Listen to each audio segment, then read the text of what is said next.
Okay, I think we are live, and I hope that everything is working. Uh, Welcome to my live stream. I'm Anik, I'm a classical pianist.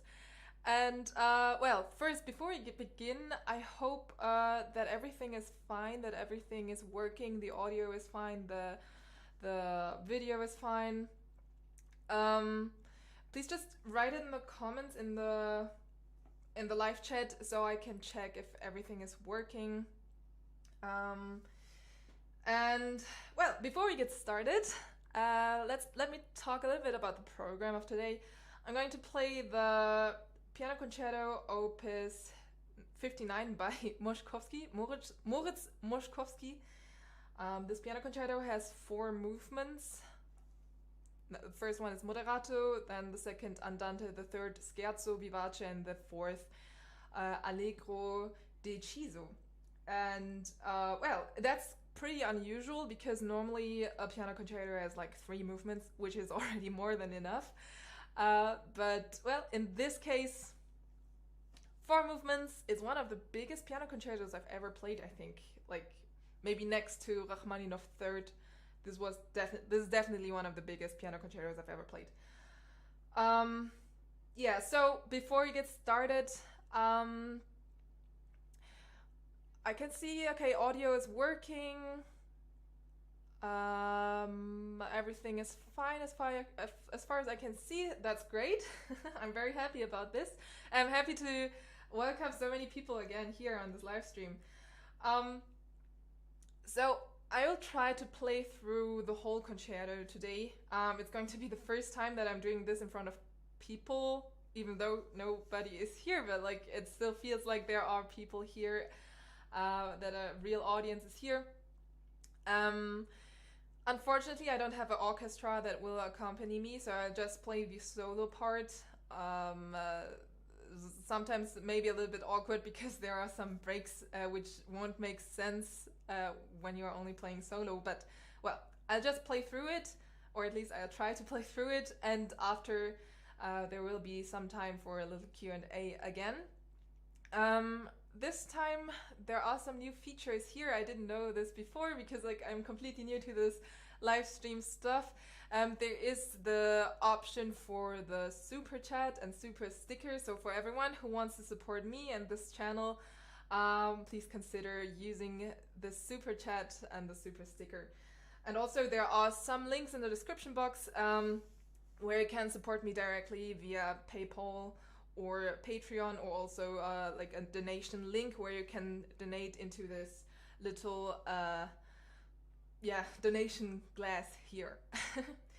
Okay, so if everything is working, I don't want to talk too much and just start playing.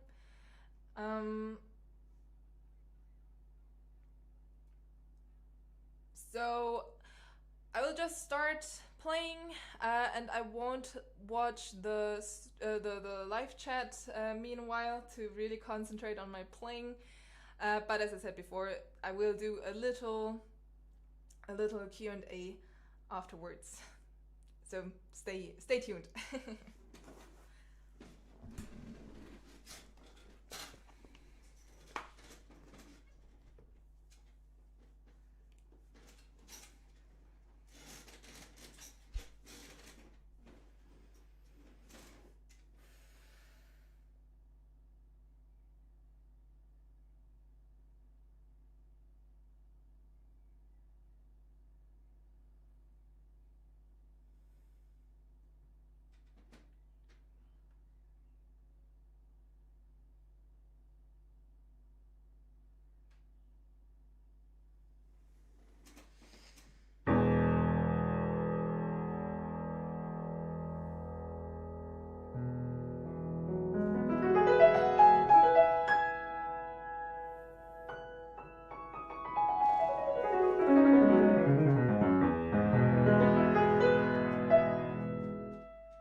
Okay. Oh, I'm done. uh,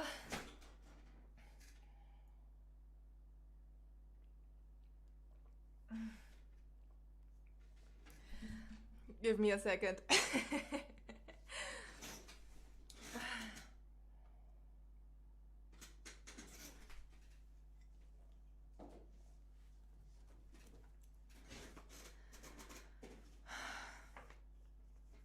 Okay. So, I am sweating a lot.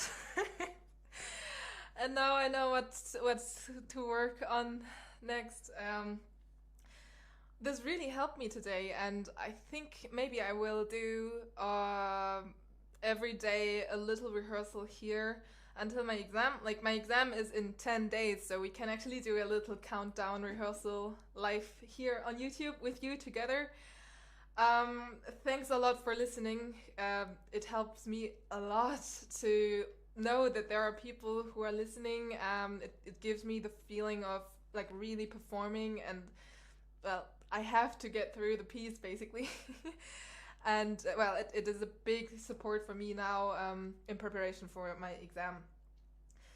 So,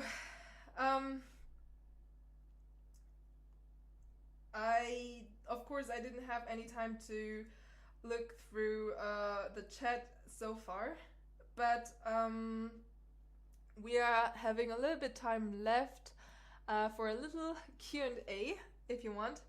Oh, Gerald just donated $3. Thanks a lot for your super chat here. Thanks for your support. For everyone who's interested in supporting me, there are also links in the description. And well, as you just saw, the option for super chat and super stickers. Okay, let's get into your questions, if there are any questions. Oh, how satisfied are you? Well, for the first time of playing this piano concerto in front of people, I think it was okay. There are many things that I have to work on now. I have to try to calm myself down a little bit more while I'm playing. I'm still a little bit nervous, and I'm not so, like, I didn't have any opportunity to play this piece in front of people until now. And I won't have any chance to perform it in real before my exam. So I'm actually very nervous and excited. I think there were some good parts that were like created through the situation, which I really liked. But all in all, I like there are too many details that happened that I have to work on now.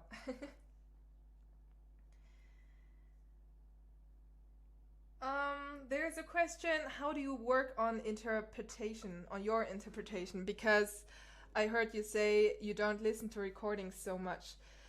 Yeah, that's true. I'm not listening to recordings. Normally don't listen to recordings at all. There are many things written in the scores and like hidden in between the lines, in between the notes, that you really have to read carefully and like analyze pieces basically. Oh wow. More super chats here. Thanks a lot to Piano Yuto and Jekon Dreisbach. Jekon? I don't know how to pronounce it. I'm sorry. So basically it's out of analysis. You analyze the piece in its harmony, melody, rhythm, dynamics, everything. I actually thought about doing like analyze an interpretation session, maybe live or maybe just in a video. I have to still think about this concept. Would you be interested in this? Tell me in the comments. I personally think that's like a super interesting part, and actually it's like one of the most important parts in playing piano and making music. So yeah, analyze and interpreting. But this is something that I understood very like late, let's say, when I started to study music basically. So I didn't know this when I was a teenager. I thought, for what do I need to study music theory and so on, but you know, it's important. Can you do more 1 minute, 10 minutes, 1 hour videos? Yes, I'm planning to do it. I'm still searching for the right repertoire. Right now I'm concentrating on and focusing on my exam. It is in 10 days, so until then, I really don't want to touch any other piece. I just want to focus on Moszkowski. But after this, I'll definitely go back to the 1 minute, 10 minutes, 1 hour challenges. If you have some ideas for challenge pieces, please put it in the comments. Like not here in the live chat, but in the comments, because I won't find it in the live chat otherwise. Thanks a lot to Lisa PRS again for a super chat. I'm very happy for so much support here. And thanks again for everyone to listen to my live stream here today. I was very, very nervous, to be honest. Here is the question: who is your favorite composer, Chopin or Liszt? Definitely Chopin, but Liszt is of course also great. I just feel like I can identify a little bit more with Chopin's music. I like the way he composes and writes for piano. Like Chopin comes completely out of the piano. Sometimes I feel like other composers, like the pieces they wrote for piano, you can actually imagine these type of pieces for other instruments. For example, sometimes you can imagine a third movement out of a Beethoven sonata as a trio, or a quartet, like for strings or something like this, or for symphony, especially in Liszt's music. And in Mozart's music, you often think about opera, but in Chopin's music, it's like really created for piano. I feel like the sound is for piano, and not for any other instrument or any other ensemble, let's say. And this is something that makes Chopin's music very, very special to me. Thanks to Aaron Wilson, again, a super chat supporter here.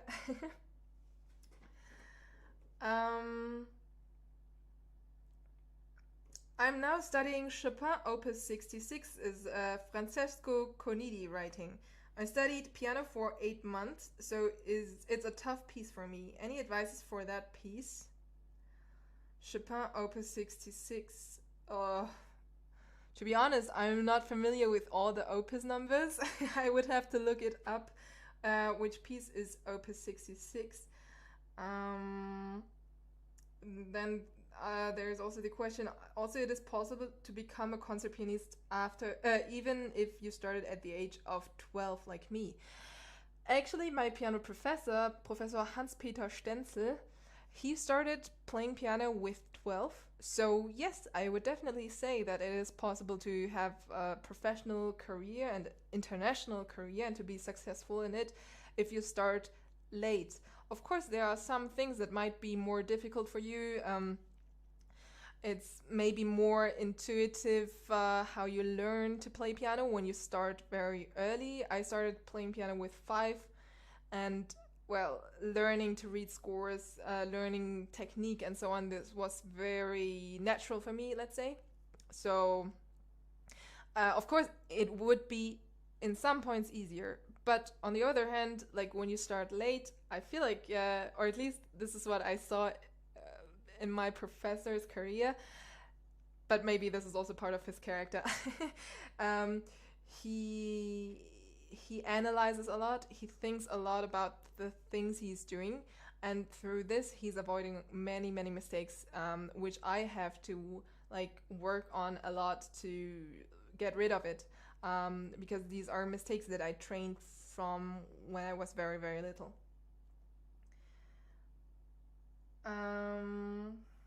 Next, have you played any Prokofiev? Oh, that's already a long time ago, but right now I'm not really playing any Prokofiev. Maybe someday again. Which acoustic piano do you recommend, upright or grand? Definitely grand piano. The mechanics in a grand piano is a little bit different from the upright, because you have to think that in an upright piano the hammers are like this, so there is not like the and on a grand piano the hammers come up like this and then they fall down again, so there is this gravity thing that is playing here a big part in the mechanics too, and this sort of gravity you don't have in an upright basically. And well, this is for me at least one of the biggest differences, and also a grand piano is just normally bigger, like the size itself is much bigger than an upright, so you have much more possibility to create volume, to create dynamics in both ranges. So like you can play extremely loud, but you can also play extremely quiet. Thanks to Piano Yuto for another super chat support here. Wow, so many people supporting here. I'm very glad. Wow, and Jorge Alfredo Muros Contreras. I'm not sure if I'm pronouncing it right. He's writing, you helped me about how to study a lot more than my piano professor. Wow, thanks a lot for this compliment. It's a big honor. Montgomery is asking, how do you start learning a piece? Do you sight read the whole piece first? Yes. Like if I don't know the piece at all, I would try to sight read it completely. Of course, this is not possible to do it like in the right tempo from the beginning on, and like sometimes I would just play the melody together with the bass, so I'm leaving out a lot of notes just to get like a feeling for how the music is developing through the piece and the form and so on, just to get an overview, let's say. And then I would start from the beginning, learning each hand, finding fingerings. This is something very important to me. I'm writing down every single fingering from the beginning on, so I really know which finger I'm going to use and why I'm going to use it. Fingerings are one of the most important parts of my work, and like I actually love this topic because you can save so much time through having a good fingering. So you don't have to practice actually so much. Or, well, you don't have to think so much on stage, at least. You also have to practice a lot. That's like, to be honest, so. Mariam Boachi, I'm sorry, I don't know how to pronounce this, is asking how many hours do you practice a day? Right now, because I'm focusing on my exams, I have to practice around 8 hours every day. Normally, I would practice around like between like 5 and 6 hours, let's say. Sometimes more, sometimes less. It depends on, well, how many concerts I have and how many projects I have in general.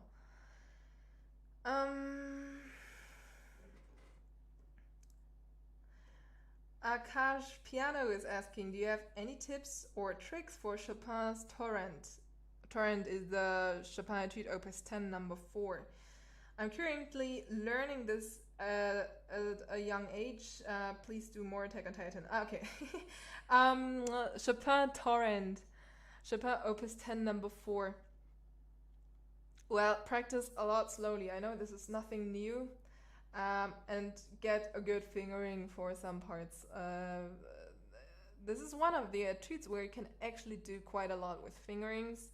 And also practice with different rhythms. So, for example,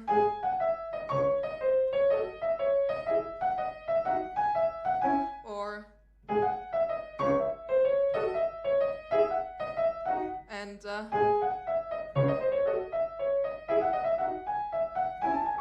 and so on. Like, there are a lot of different rhythms. You can be very free and doing whatever you want. When you are practicing with rhythms, like the point of practicing with rhythms is to find points where you can relax, basically. So when I'm playing rhythms, I would relax on the longer notes, like relax, relax, relax, and so on. And the more different rhythms you're using, the more you will have different points to relax, and your arm actually memorizes these points. This is maybe one of the most important things, like the right balance between relaxation and tension. I hope this is helpful.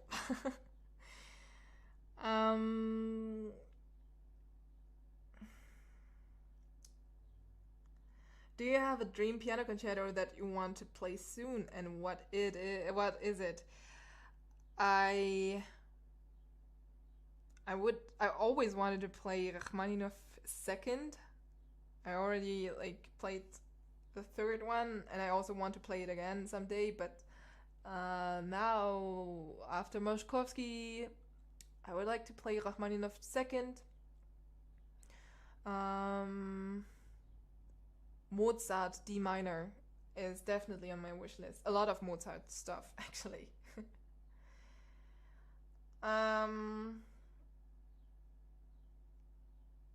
Arturo Carmona, greetings to Mexico City, as you're asking for it.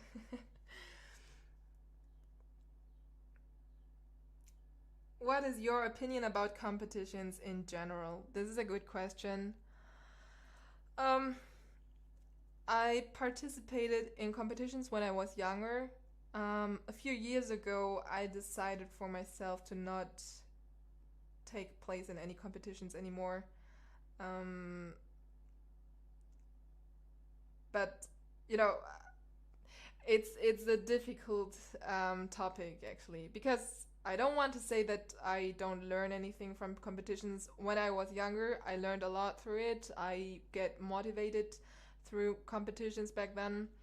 But now, for me, from a specific level on, I think it's very hard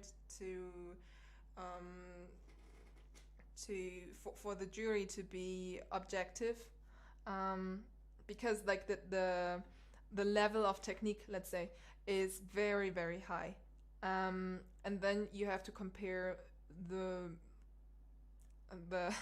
how do you say, the music itself, the interpretation, and so on. And this is something very subjective. I don't know. So it depends on the taste, basically. And I don't want to make my career depending on the decision of 5 people in the end. I think there are other ways nowadays, and also before. So yeah, I just I just think that competitions do not help me to grow and to become a better musician now. It was different when I was younger. But again, it's a very difficult topic. Oh, white gloves. Thanks for your donation. um, thanks for the super chat here. um, Mariam is asking, do you play any genres or other than classic? Um, I I used to have jazz lessons, but to be honest, I was never really good in it. Like, it's a completely different world. You need a different technique. You need a different thinking, different vibe, and so on. So, um, if you are training so much classic, sometimes like it's very hard for me to get into another style. Let's say, in classic style, you already have different styles. You have baroque, classic, romantic, modern, impressionistic, and so on. And now, like, you have to do something completely else than this. You would have to like practice it a lot, and after 6, 7, 8 hours a day, to be honest, I don't really want to continue playing anymore.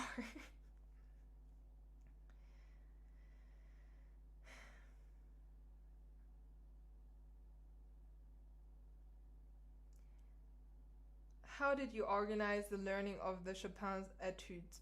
Which exercises can help? Um, the Chopin etudes, like, I started very early with the Chopin etudes. I think my first etude was when I was 8, and I played, I think it was Opus 25, number 2 or number 3. I'm not sure about this anymore. Um, and also one of the Trois Nouvelles Etudes. But this is so long ago, I can't really remember which one it was. Never mind. So I started very early with my very first etude, and from then on I continued learning etudes by Chopin. And when I was 15, 16, something like this, I really wanted to study all etudes, Opus 10. So at this age, I already had the complete Opus 10. And when I started to study my bachelor, I concentrated more on Opus 25. And with the master, I completed Opus 25. It was a big part of my master studies.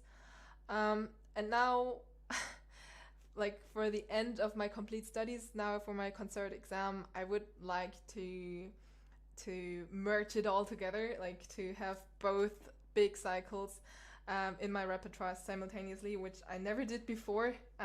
This is going to be a big challenge for me, and I'm going to take you with me on this journey.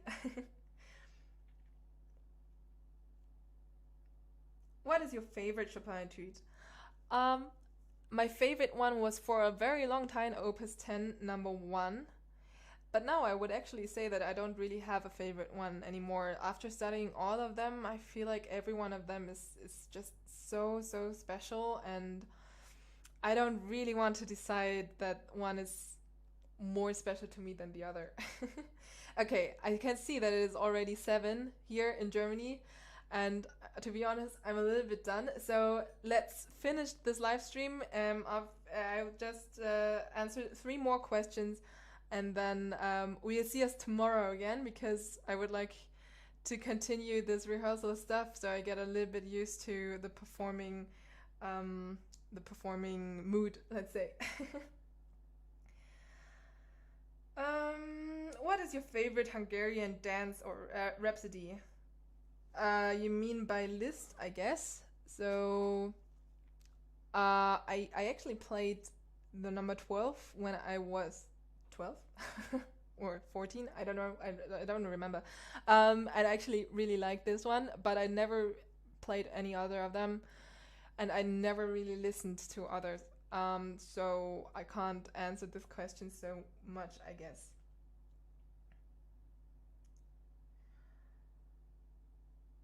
Um,